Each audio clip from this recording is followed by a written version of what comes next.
სტალინის ძეგლი, რომელიც 2 წლის წინ გორის ცენტრიდან აიღეს, შესაძლოა მისავე სახელობის სახლ-მუზეუმის ეზოში დადგან. ამ მოთხოვნით ხელმოწერების შეგროვება უკვე დაიწყო, თუმცა გორში მცხოვრები მოსახლეობის ნაწილი მიიჩნევს, რომ ძეგლის ადგილი არა სახლ-მუზეუმის ეზოში, არამედ ძველ ადგილზე გორის ცენტრშია. მუნიციპალიტეტის თვითმმართველობაში ვარაუდობენ, რომ ძეგლის ხელახალი დადგმისთვის საჭირო თანხა მომავალი წლის ბიუჯეტში გათვალისწინებული იქნება. გორის ცენტრიდან 2 წლის წინ აღებული სტალინის ძეგლი გორის საგზაო სამშენებლო სამმართველოს ტერიტორიაზე ასე ინახება. ძეგლი შეიძლება სტალინის სახელობის სახლ-მუზეუმის ეზოში აღდგეს. ამ მოთხოვნით გორში ხელმოწერები გროვდება.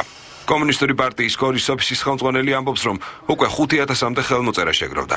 ძეგლის აღების მომენტიდან, ასე იგი, აიღეს იმ მომენტიდან ჩვენ ვიბრძვით იმისათვის, რომ სტალინის ძეგლი დაიდგას იმ ადგილას, სადაც თვითონ განსაზღვრეს გორის საკრებულომ და კულტურის სამინისტრომ.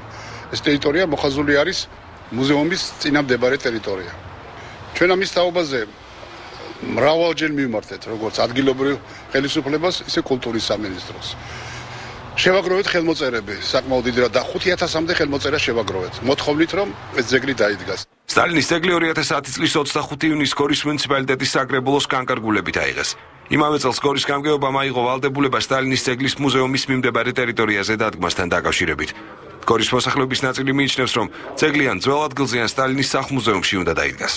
მე ვთვლი, რომ აუცილებლად უნდა დაბრუნდეს ძეგლი იმ ტერიტორიაზე იქნება თუ სხვა შესაბამის ტერიტორიაზე შეიძლება არ ქონდეს მაგას არსებითი მნიშვნელობა.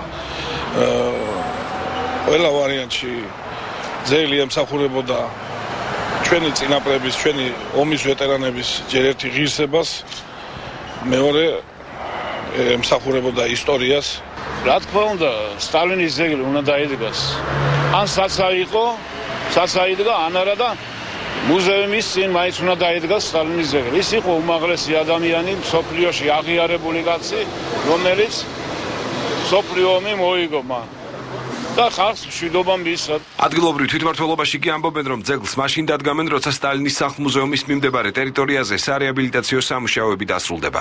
გორის საკრებულოს თავმჯდომარე ვარაუდობს, რომ ძეგლის დადგმის ხარჯები 2013 წლის ბიუჯეტში იქნება გათვალისწინებული. ჩვენ 2010 წელს მივიღეთ გადაწყვეტილება ამ ძეგლის გადატანის თაობაზე. ეს გადაწყვეტილება აუცილებლად შესრულდება. უბრალოდ არის დროის ფაქტორი. სავარაუდოდ მოვალ წლისთვის ეს პრობლემა უნდა მოგვარდეს. სტალინის ძეგლი გორის ცენტრალური მოედნიდან 1200 მოქალაქის განცხადების საფუძველზე აიღეს. ძეგლის დადგმის მოთხოვნით კი გორელებმა უკვე 5000 ხელმოწერა შეაგროვეს.